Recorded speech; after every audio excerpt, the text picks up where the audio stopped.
Press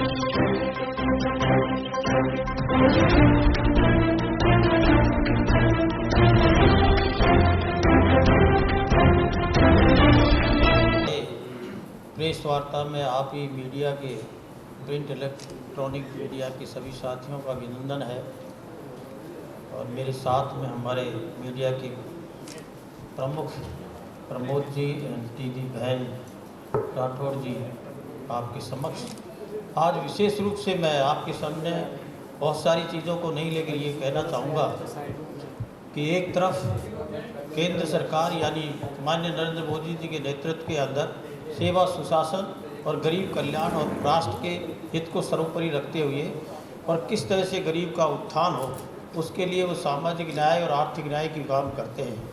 लेकिन दूसरी तरफ 9 वर्ष में जितना उन्होंने जीवन स्तर गरीबों का उठाया, विशेष रूप से जो पिछड़े और वंचित समाज के दलित समाज के लोगों का, लेकिन राजस्थान के अंदर पिछले 5 वर्ष का कार्यकाल पूरा हो रहा है, लेकिन जिस तरह का कुशासन, भ्रष्टाचार, जंगलराज और अपराधीकरण हुआ, सबसे ज़्यादा उसके अंदर गरीब वर्ग, हर वर्ग प्रभावित हुआ है और हर वर्ग परेशान हुआ है। जनता बहुत त्राहित रहे, लेकिन मैं कहूँ कि गरीब वर्ग जब भ्रष्टाचार होता है, जंगल राज होता है, लॉ एंड ऑर्डर की स्थिति बहुत ख़राब होती है, तो सबसे ज़्यादा गरीब वर्ग को होता है, उसके अंदर दलित समाज सबसे ज़्यादा प्रभावित हुआ है। तो मैं कहूँ कि ये दोनों अपनी कुर्सी की लड़ाई के अंदर कांग्रेस का जोड़ तोड़, जिस सरकार बनी तब से कुर्सी पे मुख्यमंत्री महोदय ने कहा कि किस तरह से मैं कुर्सी पर चिपका रहूं और दूसरे साथी ने कहा मैं किस तरह से कुर्सी को झपट लूं, इसी के चक्कर में किया। लेकिन वो संवेदनहीनता की हद थी कि जो विशेष रूप से जिसके लिए बार बार कहते हैं कि गरीबों के लिए उत्थान के काम करते हैं, लेकिन आपने देखा कि राजस्थान के अंदर अगर हम ये कहें कि मई 2019 से जिस तरह थाना गाजी की गैंगरेप से लेकर के और हरीश जाटव की जिस तरह का मौत और जिस तरह की उनकी हत्या हो गई थी और आए दिन की घटनाएं जिस तरह के कि मैं ये कहूँ कि राजस्थान के अंदर आए दिन हत्याएं भी हो रही है और जिस तरह की बलात्कार के केस आए दिन आते हैं, 17 तो करीब एवरेज रहते हैं और 7 के मर्डर के केस आते हैं। उनमें सबसे ज़्यादा मैं कहता हूँ कि दलित समाज की बहन बेटियाँ और लोगों के मर्डर हुए। अभी हाल के अंदर अगर हम घटनाओं का एक एक जिक्र करें, 33 जिलों की घटनाओं को लें तो बहुत सारी हज़ारों की तादाद में घटनाएं हुई है। मुख्यमंत्री महोदय इतने संवेदनहीन हो गए हैं, जब उनसे बात होती है तो कहती है कि FIR लॉन्च हो गई है, FIR लॉन्च हो गई है तो सबसे ज़्यादा यहाँ पर केस दर्ज हुए। लेकिन इसके साथ में कहते हैं कि उसके अंदर 56% करीब है जो FIR लग जाती है। इससे साबित होता है कि FIR लॉन्च करने के बाद में आंकड़े बढ़ाना, लेकिन FIR लगने का मतलब है कि उनको न्याय नहीं मिलना। तो इस तरह की घटनाएं होती है और संवेदनशील घटनाएं होती है। आपने देखा अभी अलवर के अंदर रिसेंटली 2 घटनाएं हुई है, दलित समाज के जो युवाओं को किस तरह से मारा गया, और मैं कहूं कि उनका नाम लेना होगा तो ये होगा कि इस तरह का उस सरकार ने, राजस्थान सरकार ने, अपराधी की जात नहीं होती है, अपराधी की श्रेणी नहीं होती है, लेकिन राजस्थान की इस गहलोत सरकार ने अपराधियों को इतना संरक्षण दिया गया है कि वोटों की राजनीति के लिए, तुष्टीकरण के लिए वर्ग विशेष के व्यक्तियों को इतना उन्हें प्रोत्साहन दिया गया है और उसके बाद में उनका एक्शन नहीं होता है, उनको कोई कंपनसेशन के नाम से कोई सहायता नहीं मिलती है, बल्कि उनको अरेस्ट करने के लिए भी बहुत मुश्किल से जाकर धरना प्रदर्शन हो रहे हैं, लेकिन उनकी अभी भी सुनवाई नहीं है। रिसेंटली ये केस हुआ है, आपने देखा होगा नादौती का केस। एक तरफ किस तरह का होता है कि लड़की को किस तरह से गैंग रेप करने के लिए उठा के ले जाते हैं, ले जाने के बाद में उसको मर्डर करते हैं, गोली लगाते हैं, तेजाब से फेंक करके कुएं में फेंक दिया जाता है। लेकिन इस संवेदनहीन सरकार की ये स्थिति है, उसके लिए वो सहायता के लिए भी नहीं पहुंचते और धरना प्रदर्शन के बाद में मामूली आर्थिक सहायता उसको सफिशिएंट आज तक भी नहीं मिली है। और दूसरी तरफ क्या होता है, मैं ये कोई भेदभाव नहीं, मौत किसी की भी हो, किसी वर्ग की हो, हमारी संवेदनाएं हैं और हमें दुख होता है, लेकिन एक घटनाएं ऐसी होती है कि एक्सीडेंट के केस आपस में हो जाते हैं, 2 घंटे के अंदर शासन प्रशासन हो करके उनको 50 लाख रुपए भी देता है, नौकरी भी देता है। दूसरी तरफ इस तरह संगीन घटनाएं होती हैं।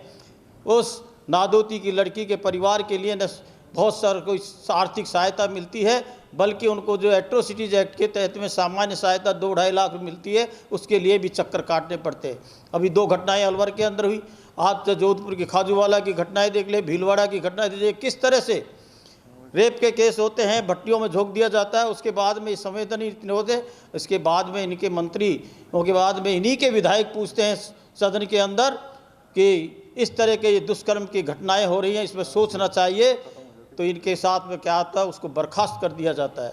और बर्खास्त करने के साथ साथ में जिस तरह के व्यवहार किया जाता है, तो ये मैं ये कहूँगा कि राजस्थान के अंदर जिस तरह का आज पूरे भारत के अंदर जो महिला उत्पीड़न और मैं कहूँ विशेष रूप से दलित जो उत्पीड़न और अत्याचार हुए हैं, उसमें नंबर 1 पर है। अगर उत्थान की मैं बात करता हूँ तो भारत सरकार माननीय नरेंद्र मोदी जी के नेतृत्व के अंदर इसके जीवन SC ST के जीवन को स्तर को ऊंचा उठाया जाए, सामाजिक सम्मान मिले, उनके जो सामाजिक सरोकार के काम किए, राष्ट्र के लिए काम किए, उन लोगों को, वो एक कार्यकर्ताओं को जिनके अंदर दक्षता थी, उनको हमारे देश के प्रथम स्थान पर भी बैठाया गया। और इधर को दूसरी तरफ हम देखते हैं और बाबा साहब अम्बेडकर जी के सम्मान के लिए क्या नहीं किया, ये तो किया, लेकिन गरीबों के कल्याण के लिए 80 करोड़ लोगों को जो अनाज दे रहा है उसमें सबसे ज़्यादा गरीब लोग हैं।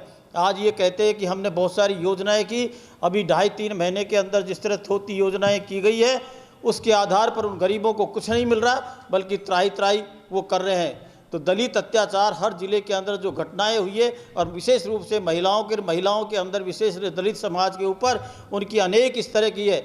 इनके जो नेत्री जो शीर्ष नेत्री के रूप में मानते जो भ्रमण के लिए राजस्थान में आती है, कल उन्होंने एक रैली का संबोधन किया था, लेकिन उनके शब्द से बार बार भी आती है। उनके पिछली बार भी निवाई के अंदर घटना हुई थी, टोंक जिला के अंदर हुई थी, लेकिन कल उन्होंने एक भी शब्द इस तरह से मुंह से नहीं बोला। उनको माफ़ी मांगते हुए कम से कम ये कहना चाहिए कि हमारी सरकार तो जा रही है और बीजेपी बहुत प्रचंड बहुमत से आ रही है, लेकिन हम माफ़ी मांगते हैं, अपने आप में सुधार करेंगे। लेकिन मुख्यमंत्री महोदय और उनकी नेत्री जो शीर्ष से आई प्रियंका गांधी जी ने भी 2 शब्द नहीं बोले। इस तरह का यहाँ राजस्थान के अंदर बेहाल हो रहा है। लेकिन मैं आपको ये बताना चाहता हूँ कि राजस्थान का गरीब वर्ग चाहे लास्ट के 2-3 महीने के अंदर जिस तरह के रेवड़ियाँ बांटने की कोशिश कर रहे हैं, उनके लिए महिलाएं और जो गरीब समाज वो समझ गया है इनके लिए कि उनका उत्थान कौन कर रहा है, इनको बुरी तरह से मात और हार होनी पड़ेगी, दिखानी पड़ेगी। और वो यहाँ की जनता है इनको सबक सिखाएगी कि किस तरह से महिलाओं का अत्याचार हुआ, दलितों को किस तरह से आपने परेशान किया है। मेरा यही आपसे अनुरोध है कि आपसे भी कि आप इन इश्यूज़ को लीजिए। एक एक इश्यू संवेदनशील है, लेकिन ये कुशासन और भ्रष्टाचार सरकार ने जो अपराधीकरण को बढ़ावा दिया है उसमें गरीब और दलित समाज के लोग बहुत प्रयोग है। आपने मैं एक उदाहरण के लिए कहता हूँ, एक वाल्मीकि समाज का व्यक्ति जिस तरह से धौलपुर के अंदर केस हुआ, एक सरेआम वहाँ का जनप्रतिनिधि वहाँ पर आता है, उसके साथ में उसके दरवाजे को तोड़ता है, उसके कितने फ्रैक्चर इन्होंने बताया कि उसे थोड़ी मोटी चोटी है। मैंने उसके पास में जाकर देखा 36 फ्रैक्चर है, लेकिन ऑफिशियली 24 फ्रैक्चर है। आज भी उस अपने चारपाई पर पड़ा हुआ है। ऐसे युवा जो नौजवान पढ़े लिखे लोग हैं उनके साथ व्यवहार होता है, लेकिन उसके विरुद्ध में उनके एक्शन और कार्रवाई कोई नहीं होती है। तो इस सरकार के प्रति जितना आक्रोश आज गरीब वर्ग का है, हर वर्ग का है, लेकिन मैं विशेष रूप से ये कहना चाहता हूँ कि दलित समाज के लिए जो केंद्र सरकार के नेतृत्व में जो कार्य हुए, उन्होंने जो दिया है उसका और इन्होंने जो अत्याचार किया उसका परिणाम ये होगा कि आने वाले इस चुनाव के अंदर मैं सोचता हूँ कि इनको 10-20 आदमी मिलना मुश्किल राजस्थान में होंगे, ऐसा मेरा मानना है। आगे महिला उत्पीड़न की बातों को बहन राखी राठौड़ जी बताएंगी। जिस तरह से रामकुमार वर्मा जी ने अपनी बात को हमारे प्रदेश की कानून व्यवस्था के साथ में जोड़ा, मैं उसी बात को आगे ले जाऊंगी और विशेष करके जो महिलाओं की स्थिति हमारे राजस्थान में पिछले 5 सालों में रही उसी बारे में प्रकाश डालना चाहूँगी। लेकिन अपनी बात की शुरुआत करने से पहले मैं आज जो कांग्रेस की लिस्ट आई है उसमें एक महिला की चर्चा के साथ में अपनी बात शुरू करूँगी। एक महिला विधायक दिव्या मदेरणा जी जो कहती थी कि वो यहाँ पे सुरक्षित महसूस नहीं करती। मैं इस बात का विश्वास दिलाती हूँ चुनाव तो वो शायद जीत नहीं पाएंगी, लेकिन आगे आने वाले समय में जब भारतीय जनता पार्टी की सरकार आएगी तो इस बात का उनको मैं विश्वास दिलाती हूँ कि उनका राजस्थान में पूरा मान सम्मान, उनकी पूरी सुरक्षा सुनिश्चित करना और उनके साथ साथ हर एक महिला का जो राजस्थान में रहती है उनकी सुरक्षा का जो दायित्व हमें मिलेगा उसको निश्चित तौर पे हम लोग पूरा करेंगे। कल प्रियंका गांधी जी दौसा में थी और जिस तरह से लड़की हूँ लड़ सकती हूँ की बात हमने मंच पे भी सुनी, ममता भूपेश ये कह रही थी कि लड़की हूँ लड़ सकती हूँ का नारा देने वाली प्रियंका गांधी जी कल दौसा में थी। लेकिन मुझे बहुत दुख होता है और हर बार हम इस बात को उठाते हैं कि जब जब वो राजस्थान में आती हैं तो राजस्थान की बच्ची के लिए, राजस्थान की महिलाओं के लिए उनके मन में भावना, उनके मन में संवेदना क्यों नहीं है, इस बात को हमेशा ये सोच के विचलित होते हैं हम। जिस तरह का सिलेक्टिव आउटरीच हर बार कांग्रेस पार्टी का होता है, अगर किसी प्रदेश के अंदर भारतीय जनता पार्टी की सरकार है तो उसके लिए लगातार वो जब भी कभी किसी बच्ची के साथ में होता है, कोई भी गलत काम होता है तो उसके लिए हमेशा आवाज़ उठाती हैं। लेकिन चाहे वो वेस्ट बंगाल हो, जिस तरह से डॉटेड अलायंस भी है इनका, उनके अलायंस के जो लोग होंगे, चाहे वेस्ट बंगाल के हों, चाहे वो किसी और प्रदेश में हो, कर्नाटक में हो, लेकिन वो कभी आवाज़ नहीं उठाते। और वही हालत राजस्थान की है। मैं समझती हूँ कि जनता देख रही है, जनता देख रही है कि इस तरह का सिलेक्टिव आउटरीच राजस्थान की बच्ची क्या बच्ची नहीं है, जिसके लिए उनके पास में एक शब्द नहीं होता, एक ट्वीट नहीं होता, एक मैसेज नहीं होता, जिसके माध्यम से उन बच्चियों को कम से कम हिम्मत देने का काम जो है वो एक किसी जिम्मेदार पद पे बैठे हुए व्यक्ति कर सकते हैं। मैं आपका ध्यान आकर्षित करना चाहूँगी कि पिछले 24 घंटे के अंदर जो हमारे राजस्थान की परिपाटी बन चुका है, पिछले 5 साल से लगातार हम देखते हैं कि रोज़ 17 से ऊपर रेप की घटनाएं यहाँ पर होती हैं। 35,000 से ऊपर रेप की घटनाएं अब तक कुल 5 साल में यहाँ पर रिपोर्ट हो चुकी है, जिसमें 15,000 से ऊपर बालिकाएं हैं। और बहुत दुख होता है, हमारा राजस्थान जहाँ महिलाओं का मान सम्मान सबसे ऊपर रखा गया, ऐसे राजस्थान जिसकी पृष्ठभूमि हमेशा एक शांतिप्रिय प्रदेश के रूप में रही, उसकी स्थिति आज कानून व्यवस्था के रूप में देखूं या महिला अपराध में देखूं, हमें लगातार शर्म आती है कि ऐसी स्थिति में हम लोग क्यों पहुंचे। पिछले 24 घंटे में वैसे बहुत सारी घटनाएं हुई और कुछ घटनाएं मैं आपके सामने लेकर आई हूं, जिससे कम से कम अब हमारे प्रदेश की जनता ये जाने, ये पहचाने कि किस तरह से इनके कुशासन, कांग्रेस पार्टी के कुशासन की वजह से हमारे प्रदेश के अंदर महिलाओं की स्थिति खराब हो गई। नोहर हनुमानगढ़ के अंदर एक 10वीं क्लास की छात्रा के साथ रेप और हत्या की गई। पाली के देसूरी में महिला पर जानलेवा हमला किया गया।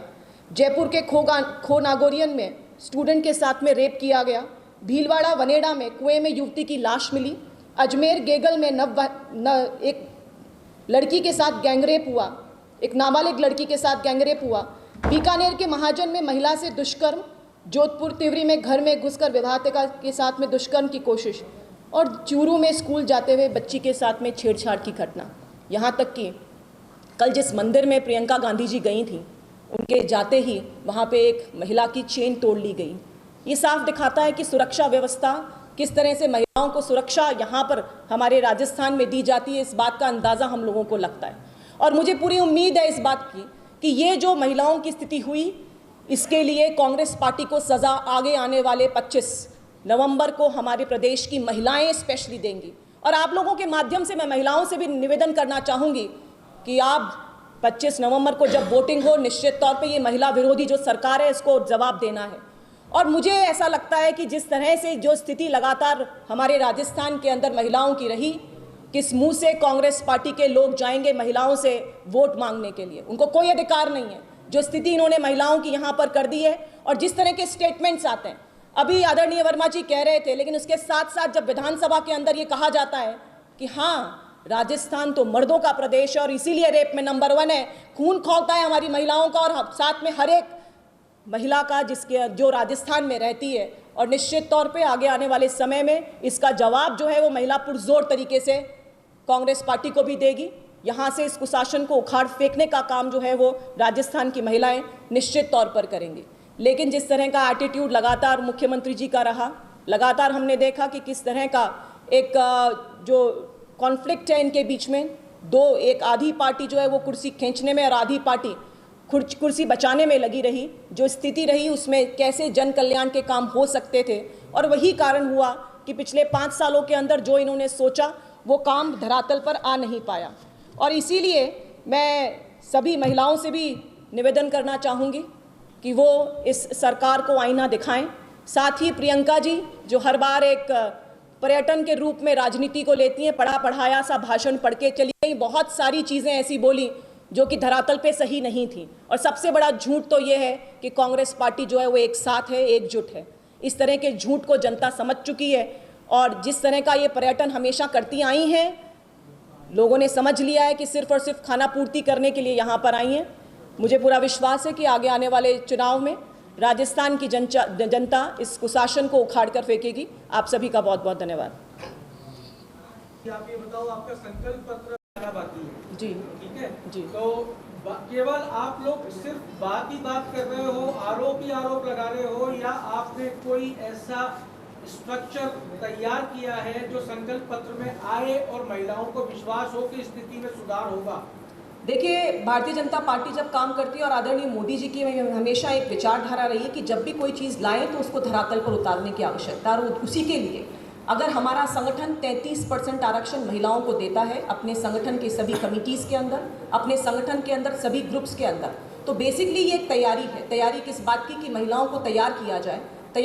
लड़की हूँ लड़ सकती हूँ का नारा देने वाली प्रियंका गांधी यूपी में जब महिलाओं को उतारती है तो ज़्यादातर महिलाओं की जमानत जब्त हो जाती है। मैं पूछना चाहती हूँ कि जब ऐसी महिलाओं को सामने लाया जाता है और उनकी जमानत जब्त हो जाती है तो उनका आत्मविश्वास बढ़ता है कि कम होता है? ज़रूरत इस बात की है कि हम पार्टी के लेवल पर महिलाओं को आगे लाएं, पहले उन्हें हर तरह से तैयार किया जाए, और फिर जब उनको आगे लेकर जाएंगे तो जो आत्मविश्वास महिलाओं में होना चाहिए वो निश्चित तौर पे नजर आएगा। और हमारी पार्टी इस काम को बिल्कुल जीरो लेवल से स्टार्ट करके करने का काम कर रही है, और अपने आप में एक उदाहरण है। पूरे देश में ऐसी किसी पार्टी में नियम नहीं है कि 33% आरक्षण महिलाओं को दिया जाए। लिस्ट में कितनी महिलाओं को जगह दी? देखिए, लिस्ट अभी कंप्लीट आई नहीं है। मुझे लगता है कि इस असेसमेंट में थोड़ा सा अपन को टाइम लेना चाहिए। जैसे ही आएगा ये निश्चित तौर पे है कि जो पिछली बार स्थिति हुई उसमें सुधार होगा, और आगे चल के जिस तरह से नारी शक्ति वंदन अधिनियम आया है, मैं धन्यवाद देना चाहूँगी मोदी जी को कि उनके नेतृत्व में एक ऐतिहासिक काम महिलाओं के लिए हुआ। उसका फ़र्क आपको ज़मीन पर इन्हीं चुनाव में और आगे चल के प्रैक्टिकली जो ऑफिशियली बात करते हैं वहाँ पर भी नज़र आएगा। जी, अभी तक 124 सीटों पर अनाउंसमेंट हुआ था, लेकिन युवाओं और महिलाओं की अनदेखी की गई है, तो किस तरह से देख रहे हैं? देखिए, युवाओं की और महिलाओं की जो आप बात कर रहे हैं, मैं फिर वही बात कहूँगी कि एक बार लिस्ट कंप्लीट आ जाए तब हम प्रॉपर असेसमेंट करेंगे। 200 सीट में से 124 सीट अभी आई हैं, बहुत सारी सीट्स बाकी हैं, तो थोड़ा सा इंतज़ार कीजिए। मुझे पूरा विश्वास है कि जिस तरह से मोदी जी ने हमेशा से युवाओं को और महिलाओं को आगे लाने का काम किया है वो इस बार भी आपको दिखाई देगा।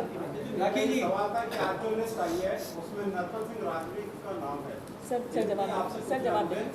जो विद्याधर नगर से हटा के, तो क्या आला कमान डर गया? अरुण सिंह जी ने जाके उनको माफी मांगी थी या शांत किया था कि चित्तौड़ से ताकि उनको कहीं से लड़ाना था, और चित्तौड़गढ़ दिया। चित्तौड़गढ़ के अंदर वो बहुत अच्छे मतों से जीतेंगे, इसमें कोई दोहराई नहीं। पहले भी चित्तौड़ से वो 2 बार से लगातार विधायक है, पिछले 2 बार के विधायक को आपने हटा दिया और यहाँ से पुष्टिकरण के लिए टिकट दे दिया। हटाया नहीं, उनको चित्तौड़गढ़ दिया है, जो पहले भी वहाँ थे, और चित्तौड़गढ़ की भूमि उनके लिए बहुत अच्छी है, और यहाँ तो उन्होंने काम किया है। तो यहाँ पर दूसरा के अंदर हमारे जो लड़ रही है माननीय, तो वो भी इसके अंदर विजय हो, तो इसको तो आपको बिल्कुल अच्छा लेना नहीं चाहिए। लेकिन कहीं ऐसा तो नहीं है कि विद्यानगर सीट पे उन्होंने काम नहीं किया, इसकी सीट चेंज कर दी गई? नहीं, ऐसा है ही नहीं। विद्यानगर की जीती हुई सीट थी वो। देखिए, हमारी पार्टी का दृष्टिकोण ये नहीं है कि व्यक्ति को वहीं पर रखा जाए, व्यक्ति में चेंज भी किया जाता है, उसके लिए जहां उचित स्थान होता है वहां पर दिया जाता है। हम नहीं चाहते कि कांग्रेस पार्टी अब की बार जो टिकट इन्होंने 33 का भी कह रहे थे कि 152 की घोषणा हम करने जा रहे हैं, इन्होंने 33 सीटें निकाली है। उनको तो लग रहा है कि जीतेंगे नहीं, वो महिलाओं को दे, युवाओं को दे, किसको भी दे, उनको ये स्पष्ट हो रहा है कि हमारे लोग जीतेंगे। लेकिन हमारी पार्टी का जो दृष्टिकोण है वो बिल्कुल साफ सुथरा है। स्क्रीनिंग जो कमेटी हमारी सीईसी जो डिसीजन लेती है उसमें सम्मान भी रखती है, और कैंडिडेट है जो जीते उसको ध्यान में रखते हुए दिया जाता है, उसी के तहत में निर्णय लिया गया। कहीं ऐसा तो नहीं वर्मा जी, क्योंकि बीजेपी कार्यालय के सामने भैरव सिंह जी की फोटो लग रही है, जितने भी नेता निकल रहे हैं उनकी शक्ल देख रहे हैं, उनको देखते हुए एक दया आ गई उनको देने के लिए कि चित्तौड़गढ़ से दे दिया जाए। देखिए, आदरणीय श्रद्धेय भैरू सिंह जी पूरे राजस्थान के लोगों के लिए बहुत सम्मानीय हैं, और ये उसको मत जोड़िए कि वो दामाद है, इसलिए उनकी व्यक्तिगत छवि है, उनका एक कार्य किया हुआ है, और चित्तौड़गढ़ से वो रहे हुए हैं, तो इस हिसाब से उनको टिकट दिया है। हम भैरू सिंह जी जो रहे उनके तो हम सभी अनुयायी है। भारतीय जनता पार्टी का प्रत्येक कार्यकर्ता है उनके नाम से, उनके कार्यों से प्रभावित है, और राजस्थान की जनता भी प्रभावित है। राखी जी, आप महिला प्रवक्ता के रूप में यहाँ मौजूद हैं, मैं चाहता हूँ इस सवाल का जवाब आप ही दें। स्टेटमेंट दिया था अभी दिल्ली के अंदर, प्रेस कॉन्फ्रेंस की थी, तो उन्होंने ये कहा था कि वसुंधरा जी की मेरी वजह से अनदेखी ना कीजिए, उनको सजा मत दो मेरी वजह से। और आज 83 की लिस्ट आई है, उसके अंदर लगभग 40 नाम जो है वो वसुंधरा जी के समर्थकों के माने जा रहे हैं। तो क्या भारतीय जनता पार्टी ने अशोक जी गहलोत की बात मान ली है? देखिए, आप मुझे एक ऐसे व्यक्ति के स्टेटमेंट के बारे में कमेंट करने के लिए कह रहे हैं जिन्होंने अपनी ही पार्टी के लोगों के बारे में क्या क्या नहीं कहा। मुझे लगता है कि उनके स्टेटमेंट के बारे में हम अपनी पार्टी में अपना जो करना है जो हमारा कोर कमेटी, जो हमारा पार्लियामेंट्री बोर्ड तय करता है, उस हिसाब से चलते हैं। ना तो उनके कमेंट से हमें कोई फर्क पड़ता है। जिन्होंने जिस तरह के शब्दों का प्रयोग अपनी ही पार्टी के लोगों के लिए कहा, वो किसी के लिए कुछ भी कह सकते हैं। जिनके नेतृत्व में 2018 में चुनाव लड़ा और उनके लिए नकारा, निकम्मा, करोना, गद्दार जैसे शब्दों का प्रयोग किया, और ऐसे एहसान फरामोश कहूंगी मैं तो, क्योंकि उनके नेतृत्व में कभी भी चुनाव लड़कर के मुख्यमंत्री बन नहीं पाए। 98 में भी हमने देखा कि परसाराम मदेरणा जी के नेतृत्व में लड़ा, जब 2008 में हुआ तब सीपी जोशी जी, और 2018 में सचिन पायलट जी। तो उन्होंने हर बार अपने साथी लोगों के साथ क्या किया, उनके बारे में कमेंट करना मुझे लगता है ठीक नहीं है। लेकिन जिस तरह से पार्टी ने टिकट दिया है, मैं ये मानती हूँ कि जो हमारी बोर्ड ने तय किया, हमारी कोर कमेटी ने तय किया, उस हिसाब से निर्णय किया गया। 41 लोगों की सूची आने के बाद में कई सीटों पर विरोध यहाँ पर देखा गया, जो बीजेपी के कार्यालय के अंदर तक भी आया। आज जो सूची आई है उसमें अजमेर से 2 नाम है जिनका विरोध सूची आने से पहले, बहुत पहले हुआ था, वासुदेव देवनानी और अनीता पटेल जी। फिर क्या कारण रहे उन्हें रिपीट किया गया?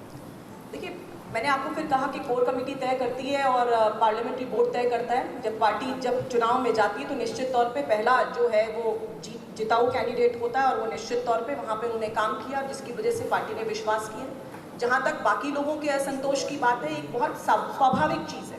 जो विरोध की आप बात कर रहे हैं, बहुत स्वाभाविक है। जब भी कभी इस तरह के इलेक्शंस के बाद में डिक्लेरेशन होती है, और वो हमारे सभी परिवार के सदस्य हैं, आप देखिएगा जैसे ही नामांकन भरा जाएगा, वो हमारे साथ एकजुट होकर के एक अनुशासित कार्यकर्ता के रूप में भारतीय जनता पार्टी को विजयश्री दिलाने में काम करेंगे। कुछ लोगों के जो अभी नाम आए हैं, उनमें ये लास्ट इलेक्शन फिर वापस उनको टिकट दिया गया, वापस युवाओं के साथ सर लिस्ट पूरी आने दीजिए, तब बात कर लेंगे सर। मामला जो 6 महीने से अटका हुआ था, उस मामले को क्या केंद्र के नेतृत्व ने स्वीकार कर लिया और उसको वसुंधरा जी के समर्थन में अब सारी चीजें सर ये सर बनाई हुई बातें हैं सर, ऐसा कुछ भी नहीं। वसुंधरा जी हमारी बहुत मतलब सीनियर लीडर हैं, उनका हमेशा से मान सम्मान रहा पार्टी के अंदर, और मुझे लगता है आपका असेसमेंट मैं फिर वही बोलूँगी, लिस्ट पूरी कंप्लीट आ जाए, उसके बाद देखिएगा, तब आपको एक्चुअल मालूम चलेगा क्या रूपरेखा है। दिया तुम्हारी जैसा सीनियर आप, लेकिन आपको पार्षद लेवल पे अटका रखकर उनको विधायक, सांसद और चेहरा। मैं जवाब देती हूँ। देखिए क्या है, आप देखिए भारतीय जनता पार्टी बाकी पार्टियों से इसीलिए डिफरेंट है।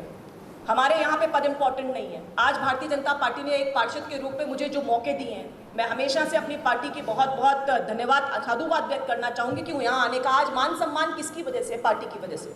हमारे यहाँ पे पद इम्पॉर्टेंट नहीं है, पद लगातार चेंज होते हैं। हमने बहुत सारे नेता देखे जिन्होंने ग्राउंड लेवल पे चुनाव लड़ा और उसके बाद संगठन में काम किया। तो इस तरह से आपकी लगातार जो आपका काम है, जो आपकी भूमिका है, वो चेंज होती रहती है। मैं एक बार फिर आप सभी का बहुत बहुत धन्यवाद करूंगी कि आज आप इस प्रेस वार्ता में आए। आप सभी का धन्यवाद।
है